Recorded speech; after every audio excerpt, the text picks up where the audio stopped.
हमने जो ये हम या हमारी राष्ट्रीयता की परिभाषा गोलवलकर जी की जो किताब है उसकी चर्चा में हम अब अंतिम हिस्से में हैं।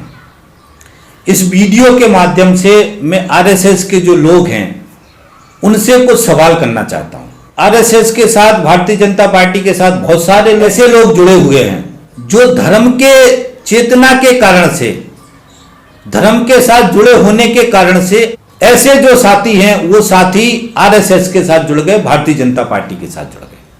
यदि आपने पीछे के वीडियो ना सुने हो तो आपसे विनम्र अपील है कि पीछे के वीडियो जरूर सुन लें ताकि पूरी आइडियोलॉजी आप समझ लें। तब मैं सवाल करूंगा, क्योंकि आपको पता होना चाहिए आरएसएस क्या चाहता है हमारे देश के अंदर, किस सोच को लेकर आरएसएस काम कर रहा है, आरएसएस का लक्ष्य क्या है।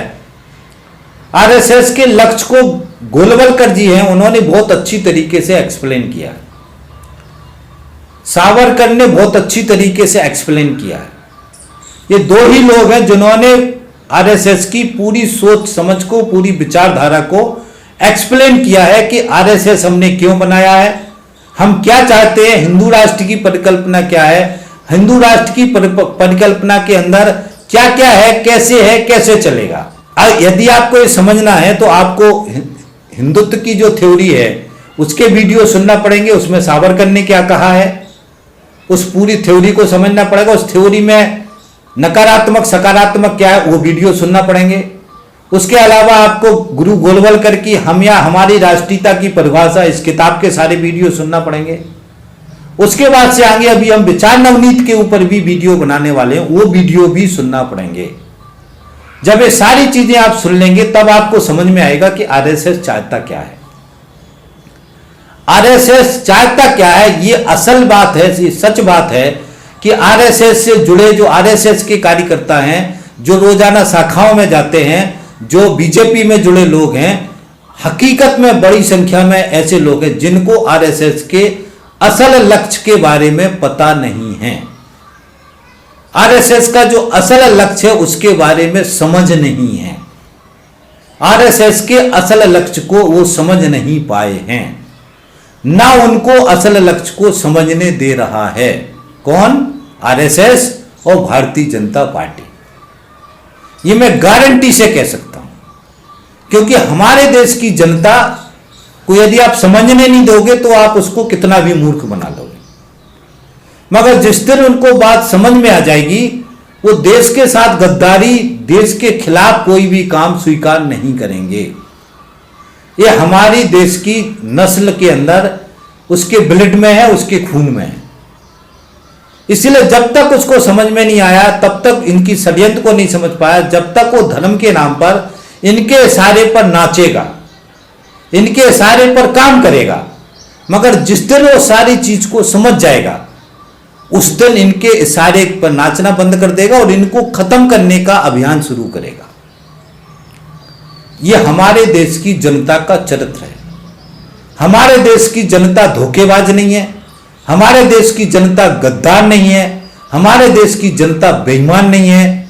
हमारे देश का यूथ अभी भी आपस में भाईचारा चाहता है। हमारे देश की जनता आपस में दंगे फसाद नहीं चाहती। हमारे देश की जनता विकास चाहती है। हमारे देश की जनता बच्चों को अच्छी नौकरी चाहती है।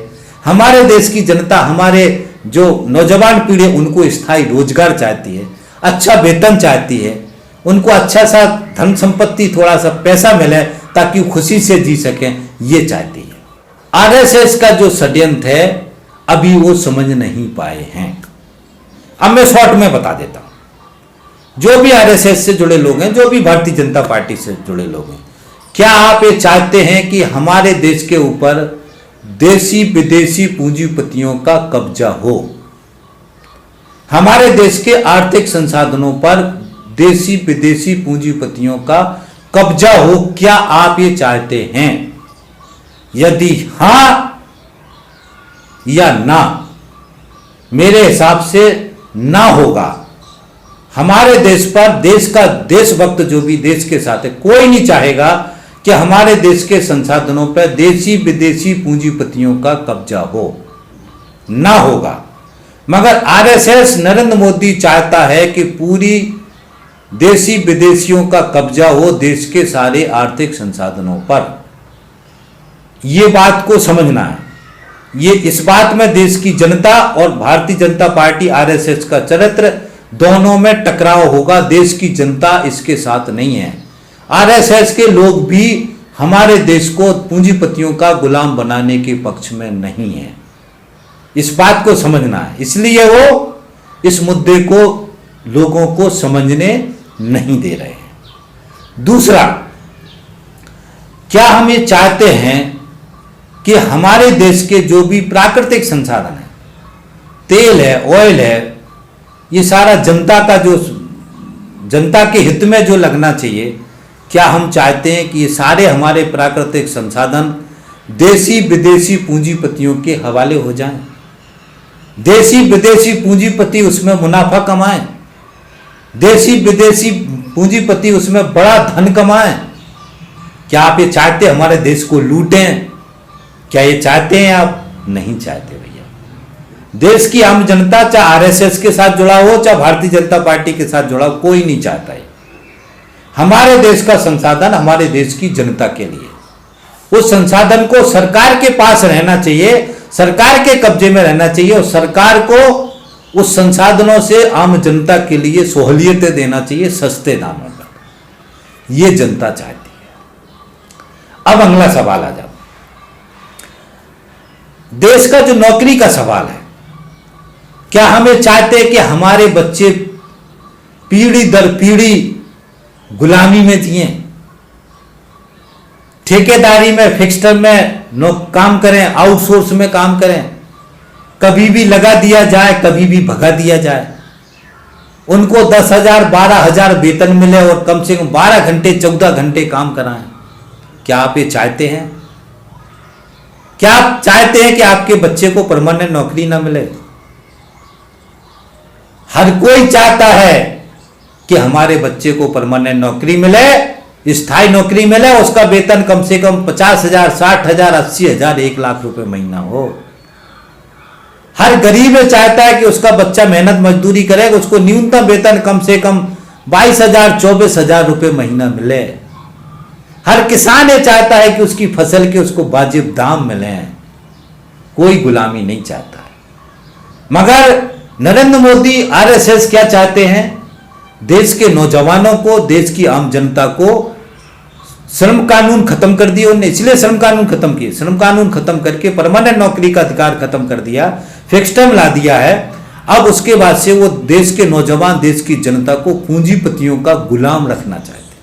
सस्ता मैन पावर, कम से कम पैसा, ज्यादा से ज्यादा काम, गुलामों की तरह काम, हाथ जोड़ें, गिड़गिड़ाएं, अरे साहब 2 दिन ड्यूटी दे दो, अरे साहब कैसे भी करके मैं जिंदा रहूं, घर में चूल्हा जल जाए, ऐसी हालत बनाना, दया पर जिंदा रखने का व्यवस्था आरएसएस ने और भारतीय जनता पार्टी ने, नरेंद्र मोदी ने इस 2014 के बाद अभी तक कर दिया है। करने वाला नहीं, कर दिया है।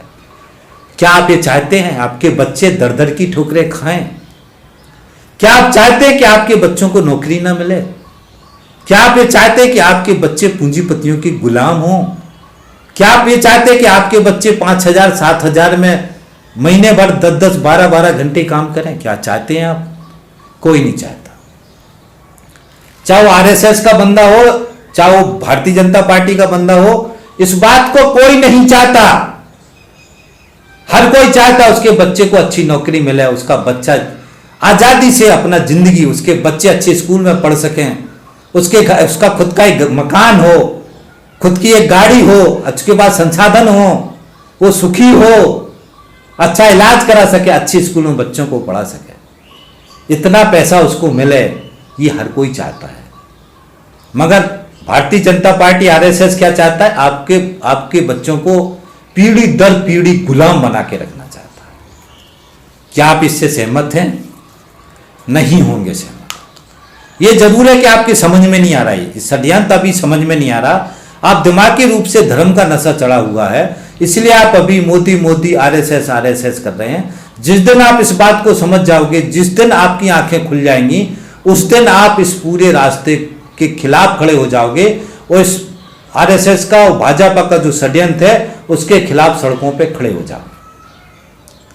तो ये षड्यंत्र है, जिसको हमारी देश की जनता को समझना है, देश के नौजवान को समझना है, जो खासतौर से आरएसएस के साथ, बीजेपी के साथ जो यूथ जुड़ा हुआ है, उस यूथ को इस आरएसएस के, भारतीय जनता पार्टी के षड्यंत्र को अच्छी तरीके से समझना है।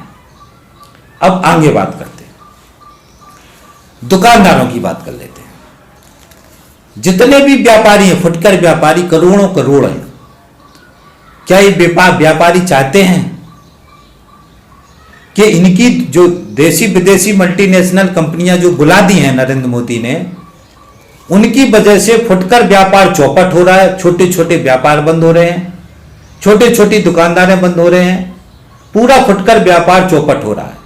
और अभी बड़ी संख्या में मल्टीनेशनल कंपनियां हमारे देश में आ रही हैं और ज्यादा आने वाली हैं। एक समय के बाद पूरा फुटकर व्यापार खत्म हो जाएगा और बड़ी बड़ी मल्टीनेशनल कंपनियां व्यापार करेंगी। तो ये जो दुकानदार हैं, ये जो है आने वाले समय में इनके बच्चे मजदूर होंगे, ये मजदूरी करेंगे, इनका व्यापार ठप हो जाएगा। क्या करेंगे? मजदूरी करेंगे, श्रम करेंगे और इन्हीं पूंजीपतियों का गुलामी करेंगे। जो व्यापारी अपने बच्चों को इंजीनियरिंग करा रहे हैं, डिग्री डिप्लोमा करा रहे हैं, उनके बच्चे कारखानों में गुलाम होंगे। जो छोटे छोटे दुकानदार हैं, बड़े मुश्किल में बच्चे को आईटीआई करा दिया, ग्रेजुएशन करा दिया, वो बच्चे मजदूर के रूप में कम से कम पैसे पा करके इन पूंजीपतियों का गुलाम होंगे।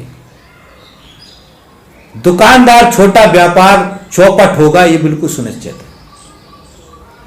अमेरिका में हो चुका है, यूरोप के बहुत सारे देशों में हो चुका है, ये होने वाला नहीं, हो चुका है, प्रैक्टिकल है।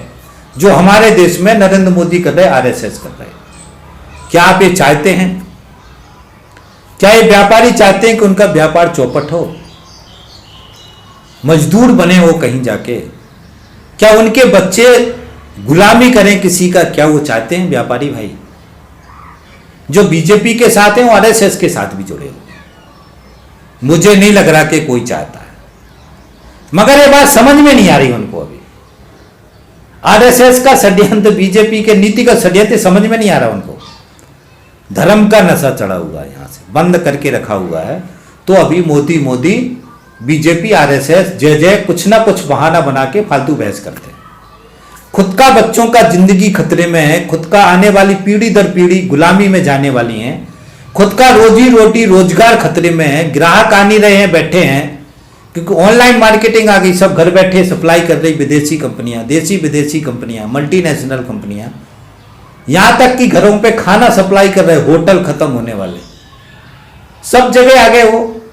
तो ये सारा जो षड्यंत्र है, क्या देश की जनता इसके समर्थन में है? बिल्कुल नहीं है, मगर उनको समझ में नहीं आ रहा। बीजेपी के लोग, आरएसएस से जुड़े लोग, व्यापारी जो हैं, वो भी इसके समर्थन में नहीं है, नहीं आएंगे, मगर उनको समझ नहीं आ रही। तो इनको भी समझना है, हम सबको समझना है। अब मैं किसानों के ऊपर आता हूं। किसान आंदोलन चल रहा है इतना, और किसानों को धन्यवाद कि उन्होंने एक बहुत बड़ा आंदोलन शुरू किया, जिसमें उन्होंने उस नीति का विरोध कर रहे हैं, मल्टीनेशनल कंपनी का उस नीति का विरोध कर रहे हैं, जिस नीति से नरेंद्र मोदी और आरएसएस हमारे देश पर विदेशी, बड़े बड़े विदेशी पूंजीपतियों का कब्जा करवाना चाह रहा।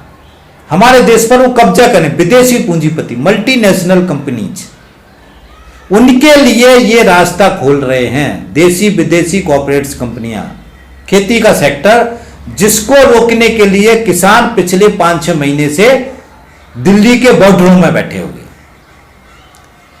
और बीजेपी के लोग तरह तरह के षड्यंत्र कर रहे हैं। यदि किसानी का सेक्टर पूरी तरीके से देसी विदेशी कंपनियों के कब्जे में चला गया, तो मान के चलिए कि देश का 80% आबादी इन पूंजीपतियों का परमानेंट गुलाम बन जाएगा। पूरा खेती छिन जाएगा। अमेरिका में ये हो चुका है। अमेरिका में एक एक फार्म हाउस है 20 किलोमीटर लंबा, 15 किलोमीटर चौड़ा, इतना एक फार्म हाउस। 2 एकड़, 4 एकड़, 10 एकड़, 50 एकड़, 100 एकड़, 200 एकड़, ये तो कोई है ही नहीं है। 1000 एकड़, 2000 एकड़, 10,000 एकड़, ऐसा एक एक आदमी के पास खेती, और ये आदमी किसान नहीं है, ये कंपनियां हैं, ये बड़ी बड़ी कंपनियां हैं जो किसानी कर रही हैं, और ये मजदूर नहीं लगते, मशीनें लगती हैं। तो एक किसान पूरा बर्बाद, ये अमेरिका में हो चुका है, बर्बाद हो चुका है किसान, वहां के ढेरों एग्जाम्पल हैं। हमारे देश के स्ट्रक्चर को भी आरएसएस और नरेंद्र मोदी और बीजेपी की सरकारें हमारी खेती के सेक्टर को भी देशी विदेशी पूंजीपतियों के चुंगल में फंसा करके हमारे देश के किसान को, बड़ी आम जनता है, उसको पूंजीपतियों का गुलाम बनाना चाहती है, ताकि पूंजीपतियों के लिए काम करें, वो मजदूरी करें, वो गुलामी करें। वो इसके लिए किसी कानूनों में संशोधन किया, मल्टीनेशनल कंपनियों का लिए रास्ता खोला। क्या देश का किसान ये चाहता है कि उसकी खेती देशी विदेशी कॉर्पोरेट्स कंपनियों के हाथ चली जाए, उसके बच्चे आने वाली नस्ल पूंजीपतियों का गुलाम हो, दो वक्त की रोटी खाने के लिए किसी के यहां काम करने के लिए गिड़गिड़ाए जाके? कोई नहीं चाहता। किसान अपनी जमीन को नहीं छोड़ना चाहता, किसानी के सेक्टर में किसी पूंजीपति का प्रवेश नहीं चाहता है। किसान का बाजार, किसान का जो खेती है, किसान का जो अपना जीने का संसाधन है, उसको वो अपने कब्जे में रखना चाहता है, ताकि वो भूखा ना मरे, कम से कम जीने का संसाधन तो हो। उसके लिए आज किसान संघर्ष कर रहे हैं। ये आरएसएस और नरेंद्र मोदी क्या चाहते हैं? पूरी खेती के ऊपर देशी विदेशी कॉर्पोरेट्स कंपनियों का कब्जा कराना चाहते हैं। ये क्या चाहते हैं हम? ये क्या बीजेपी में जो जुड़े लोग हैं वो चाहते हैं? ये क्या आरएसएस के साथ जुड़े जो लोग हैं, किसान संगठन है उनका, क्या वो चाहते हैं? वो नहीं चाहते हैं, कोई नहीं चाहता है, मगर वो समझ नहीं पा रहे। उनके दिमाग में धर्म का नशा चढ़ा हुआ है, वो ये सारी बात को समझ नहीं पा रहे, इसलिए वो बीजेपी आरएसएस कर रहे हैं। मैं आपको सच्ची बता दे रहा हूं कि बीजेपी आरएसएस का जो षड्यंत्र है, जिस दिन जो भी व्यक्ति समझ जाएगा दिमागी रूप से, उस दिन के बाद वो बीजेपी आरएसएस में कभी झांकने नहीं जाएगा, कभी उसको सपोर्ट नहीं करेगा। ये देश विरोधी ताकतें हैं, देश को बर्बाद करने वाली ताकतें, देश को गुलाम, सदियों सदियों पीढ़ियों गुलाम रहे देश हमारा पूंजीपतियों का, उसके लिए वर्किंग करने वाले लोग हैं। ये बात को समझना है साथियों, देश की जनता को समझना है। अब आगे विचारधारा में समझ लीजिए, सावरकर की विचारधारा का निचोड़ क्या है। सावरकर की विचारधारा का निचोड़ यह है कि उनको धर्म के नाम पर देश के अंदर झगड़ा कराना है, झगड़ा करा करके हिंदू मुसलमान का विवाद कराना, हिंदू मुसलमान का विवाद करा करके हिंदू बहुसंख्यक है उसकी चेतना को जगाना है, और वोट की राजनीति है तो उस वोटों से उनको चुनाव जीतना है, और चुनाव जीतने के बाद सत्ता पे, राज सत्ता पे कब्जा करना है, कब्जा करके हमारे देश को देशी विदेशी पूंजीपतियों का गुलाम बना देना है। यह है आरएसएस का लक्ष्य। यह हिंदुत्व की थ्योरी, हिंदुत्व की थ्योरी में क्या है? मुसलमान ईसाई हमारे देश का हिस्सा नहीं है। हमारे देश का मुसलमान है, जो ईसाई है वो देश का हिस्सा नहीं है, तो देश के लोगों का देश का दुश्मन बना दिया। देश के लोगों के अंदर देश के लोगों के प्रति नफरत पैदा कर रहे, देश की जनता को देश की जनता से खून खराबा करवा रहे, मारा काटी दंगे फसाद करवा रहे। ये क्या देशभक्ति का काम है? ये देश का दुश्मन करता है। देश का दुश्मन होता है वो ये काम करता है कि देश में लोगों का ग्रुप बना करके आपस में लड़ा दें जनता को। जिस देश की जनता आपस में लड़ जाती है वो देश बर्बाद हो जाता है। तो ये कौन करवाता है? ये देश का दुश्मन देश करवाता है। हमारे देश के लिए देश का दुश्मन देश का जरूरत नहीं है। हमारे देश में आरएसएस और भारतीय जनता पार्टी है जो हमारे देश के नागरिकों को, हमारे देश के नागरिकों के खिलाफ लड़वाता है। वो देश का जो असल ताकत है जो बननी है उसको खत्म कर देता है। और इसी बीच में हमारे देश पर देशी विदेशी पूंजीपतियों का कब्जा करवाने का षड्यंत्र या साजिश युद्ध स्तर पर करता है। और इनका लक्ष्य धीरे धीरे के एक समय के बाद जब हर संसाधन पे, हर चीज पे देशी विदेशी पूंजीपतियों का कब्जा हो जाएगा, फिर ये स्वतः ये व्यवस्था, स्वतः ये देश कभी इन पूंजीपतियों के गुलामी के चुंगल से बाहर हो ही नहीं पाएगा। ये षड्यंत्र आरएसएस कर रहा है। क्या पता है आपको? आप जानते हैं कि षड्यंत्र आरएसएस कर रहा है? क्या समझ में आ रहा है आपको कि आरएसएस ये षड्यंत्र कर रहा है? आरएसएस इस षड्यंत्र के लिए युद्ध स्तर पे काम कर रहा है। ये हमको समझना है साथियों। गोलवलकर ने पूरी थ्योरी दी, नस्ल की थ्योरी, हिटलर की थ्योरी दी है। हिटलर को मार दिया वहां की जनता ने, आत्महत्या करना पड़ा आखिरी में। फांसीवादी व्यवस्था पूरा दुनिया में खत्म हो गया। आज उस फांसीवादी व्यवस्था से हमारे देश के अंदर शासन व्यवस्था चलाने की कोशिश कर रहे हैं, वो नस्ली थ्योरी से। तो देश को बर्बाद करने के लिए, देश को गर्त में डालने के लिए ये आरएसएस का, गोलवलकर का पूरा आइडियोलॉजी है।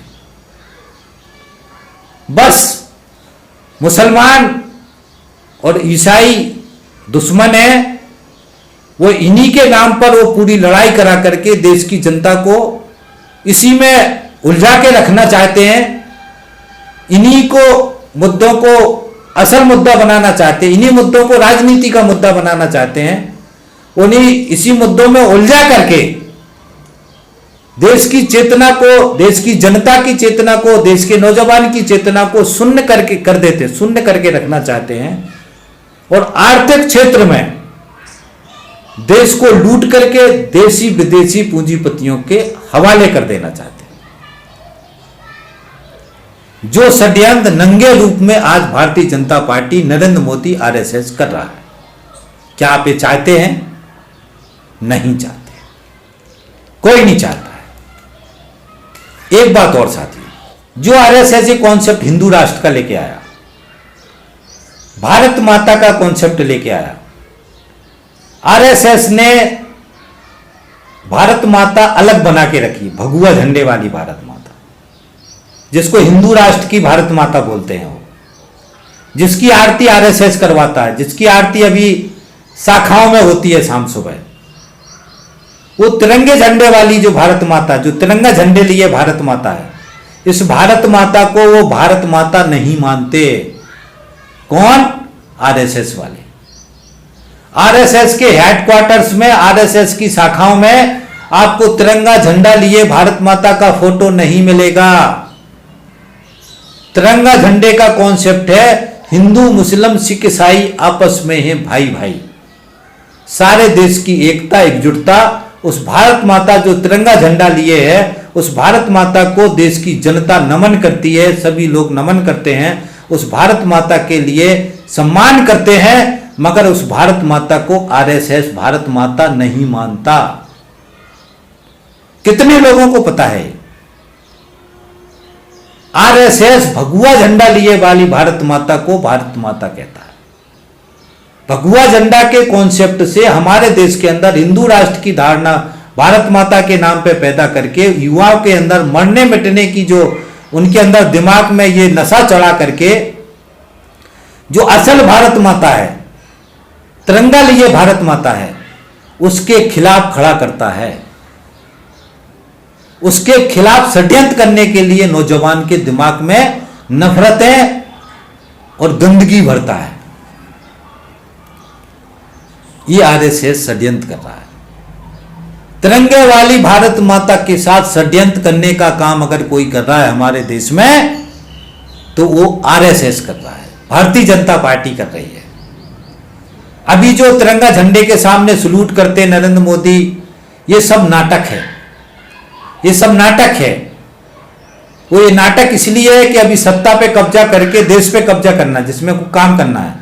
धीरे धीरे धीरे धीरे आगे अभी देखना, जो जितने मंत्री हैं उनके ऑफिसों में देखोगे अभी तिरंगे झंडे वाली फोटो की जगह भगुआ झंडे वाली फोटो लग गई हैं। कभी अभी किसी कैमरे में कभी किसी मंत्री का कोई भाषण दे रहा हो, आप कभी ध्यान से देखना, अगर भारत माता का फोटो दिखेगा तो तिरंगे झंडे वाली भारत माता नहीं दिखेगी, भगवे झंडे वाली भारत माता दिखेगी। इतना बड़ा षड्यंत्र आरएसएस हमारे देश के खिलाफ कर रहा है। इतना बड़ा षड्यंत्र आरएसएस तिरंगे झंडे लिए भारत माता के खिलाफ कर रहा है। क्या आप इस बात को समझते हैं? नहीं समझते। तिरंगे झंडे वाली भारत माता के सम्मान के खिलाफ कोई गुस्ताखी करे भारत देश का कोई नागरिक नहीं चाहता। इसलिए षड्यंत्र कर रहे हैं आरएसएस के लोग, बड़े धीरे धीरे धीरे धीरे धर्म का नशा चढ़ा करके, धीरे धीरे हिंदू मुसलमान का नशा चढ़ा करके, ये सब नशे चढ़ाते चढ़ाते चढ़ाते ऐसी जगह ले जा रहे जहां हमारा दिमाग शून्य हो जाए, जैसा वो बोले हम वैसे में हाँ बोले। उस तरीके का वर्किंग आरएसएस कर रहा है, उस तरीके का वर्किंग भारतीय जनता पार्टी कर रहा है, उस तरीके का वर्किंग बहुत सारे चुरकुट बुद्धिजीवी हैं जो आरएसएस के साथ जुड़े हैं, वो इस षड्यंत्र को सही कहने में लगे हुए हैं, सही बताने में लगे हुए हैं। इस बात को भी हमको अच्छी तरीके से समझना है, इन षड्यंत्रों को भी हमको अच्छी तरीके से समझना है। तो मैं ये समझाने की कोशिश कर रहा हूं साथियों कि देश की जनता को ये जो सवाल है, जो षड्यंत्र है आरएसएस की विचारधारा का, ये किसी को पता नहीं है, किसी को समझ में नहीं आ रहा है। झूठ बोलते हैं, झूठी बातें करते हैं, झूठी हवाएं फैलाते हैं, धर्म के नाम पर बहुत सारी विकृतियां फैलाते हैं, मुसलमानों के प्रति घृणा फैलाते हैं। इसी चक्कर में आदमी फंस जाता है और फंसने के बाद से इनके चंगुल में फंस जाता है, फिर उसका ये दुरुपयोग करते हैं। ये है साथियों देश के खिलाफ षड्यंत्र। यदि आप समझ पा रहे हो इतना काफी। मैं आपको पूरे दिन बोल सकता हूं, दसों घंटे सैकड़ों एग्जाम्पल दे सकता हूं। हजारों षड्यंत्र चल रहे, हजारों षड्यंत्र चल रहे। आरएसएस के सैकड़ों संगठन इस षड्यंत्र को करने में लगे हुए, धर्म के खिलाफ भी षड्यंत्र कर रहे हैं, हिंदू धर्म का दुरुपयोग कर रहे हैं। राम जैसे आदर्श जो संस्कृति है, राम के नाम पर जो संस्कृति है, राम का जो चेहरा है, एक आदर्श चेहरा, उसका भी इस्तेमाल कर रहे हैं। हर चीज का दुरुपयोग कर रहे हैं जो धर्म के नाम पर है, धर्म के अंदर है। अपना ये राज सत्ता कायम करने के लिए, राज सत्ता पे कब्जा करने के लिए, और राज सत्ता पे कब्जा करके क्या कर रहे हैं? देश को देशी विदेशी पूंजीपतियों का गुलाम बनाने का काम कर रहे हैं, आम जनता को निर्धन बनाने का काम कर रहे हैं, नौजवान को बेरोजगार करने का काम कर रहे हैं, किसान को मजदूर बनाने का काम कर रहे हैं। तो ये षड्यंत्र देखिए किस किस तरीके का षड्यंत्र आरएसएस कर रहा है। मुझे उम्मीद है साथियों कि आप इतनी सारी बातें मैंने आपको बताई, आप इन सारी बातों से बहुत सारी चीजें समझेंगे। और मुझे उम्मीद है कि आरएसएस से जुड़े लोग हैं, भारतीय जनता पार्टी के साथ जुड़े लोग हैं, कोई नहीं चाहता, ये कोई भी नौजवान नहीं चाहता। जो षड्यंत्र आरएसएस करना चाहता है उस षड्यंत्र के साथ कोई नहीं है देश का। इसलिए आजादी के आंदोलन के समय में राष्ट्रीय आंदोलन चला, आरएसएस के साथ कोई नहीं था। आरएसएस का ये कॉन्सेप्ट किसी ने नहीं सुना, आज भी इनके साथ कोई नहीं। मगर इन्होंने लोगों को दिमागी रूप से धर्म का नशा चढ़ा करके, हिंदू मुसलमान की घृणा चला करके पिछले 50 सालों में, पिछले 70 सालों में, पिछले 100 सालों में, 1920 के बाद सावरकर ने हिंदुत्व की थ्योरी दी, तब से लेकर के आज तक 100 साल हो गए।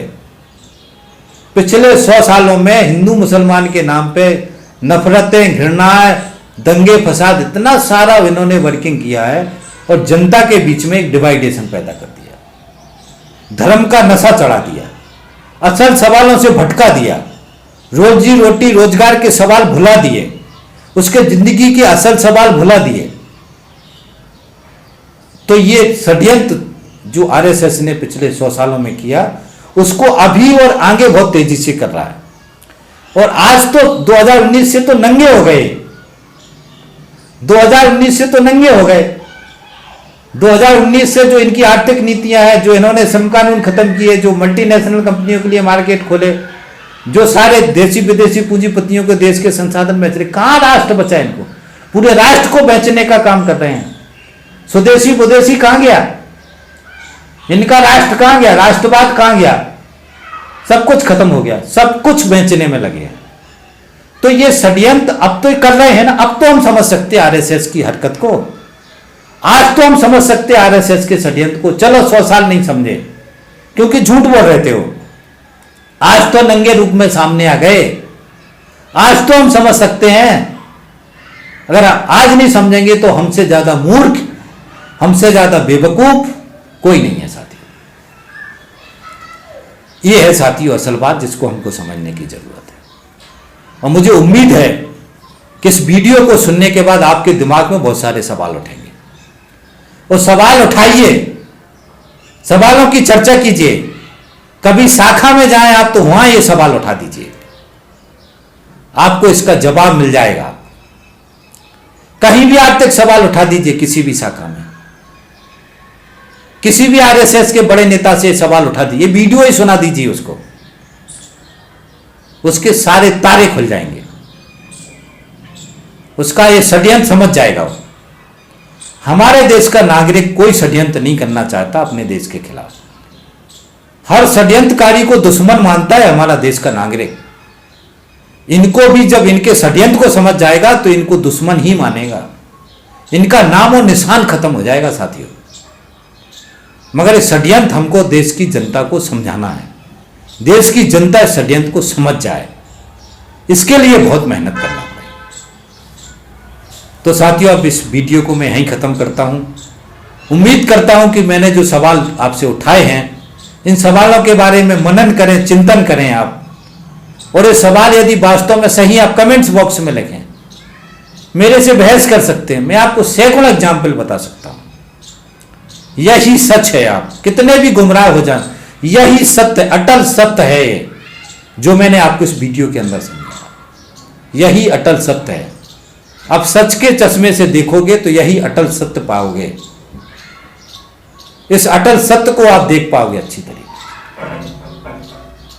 मुझे उम्मीद है कि सत्य को पहचानोगे, सत्य की विजय होगी, षड्यंत्र का नाश होगा, जनता की जय होगी, आम जनता की जीत होगी, झूठ फैलाने वालों का नाश होगा, हमारे देश की जनता की एकता बनेगी, देश की एकता अखंडता मजबूत होगी, हमारा देश मजबूत होगा। इस दिशा में हमको आगे चलना है साथियों, यही सपना है हमारा। मुझे उम्मीद है कि सपने को आगे बढ़ाने के लिए आप सहयोग करेंगे। अब मैं खत्म करता हूं, आपसे अपीलें करता हूं कि आपने यदि ये सारे वीडियो, हिंदुत्व की थ्योरी के वीडियो इसी दर्शन सीरीज के आगे है, 8-10 वीडियो है, उनको सुने। ये वाला वीडियो, ये जो हम या हमारी राष्ट्र की परिभाषा, इसके सारे वीडियो सुने। और आगे मैं अभी विचार नवनीत के वीडियो बनाऊंगा, जो गुरु गोलवलकर की किताब है, उसके सारे वीडियो सुनना है आपको। ये सारे वीडियो आप सुन लेंगे तो सारे षड्यंत्र को समझ जाएंगे आप, स्पष्ट नंगे रूप में समझ जाएंगे। तो आप इन सारे वीडियो को सुने। और आपसे अपील है कि हमारी चैनल की प्ले लिस्ट में विजिट करें, दर्शन की सीरीज के फोल्डर में जरूर जाएं। ऋग्वैदिक काल से हमने जानकारी दी है, सारे दर्शन बताए हैं उसके अंदर, पूरा हिस्ट्री है, मजा आएगा आपको सुनने में। दूसरा साथियों, हमने बैंक घोटाले का है एक फोल्डर, जिसमें कैसे हमारे देश का पैसा लूट रहे हैं, निजीकरण के बहुत सारे वीडियो, गुलामी का वीडियो है, किसान आंदोलन का वीडियो है, बहुत सारे आरएसएस का राष्ट्रवाद, ये वो सब चीज के वीडियो है। तो आप जरूर सुने उन सारे वीडियो को। यदि आपको वीडियो अच्छे लगते हैं तो ज्यादा से ज्यादा शेयर करवाने में सहयोग करें। हमारे चैनल को सब्सक्राइब कर लें, अपने दोस्तों को सब्सक्राइब करने के लिए करोड़ों लोगों को हमारे चैनल के साथ जोड़ें, ताकि हम देश को बचाने के लिए जो जानकारी दें वो आप तक तुरंत पहुंचे, और जो आप उसको सुने और ज्यादा से ज्यादा शेयर करवाने में सहयोग करें। आप देश को बचाने के लिए, भारत माता को बचाने के लिए, हमारे देश को गुलामी से बचाने के लिए आप इस पूरे आंदोलन में, पूरे जो जनता को जागरूक करने का अभियान चला रहे हैं, इसमें सहयोग करेंगे। इसी आशा उम्मीद के साथ मैं अपनी बात खत्म करता हूं साथियों। थैंक यू, धन्यवाद, थैंक्स। मिलते हैं अगले वीडियो।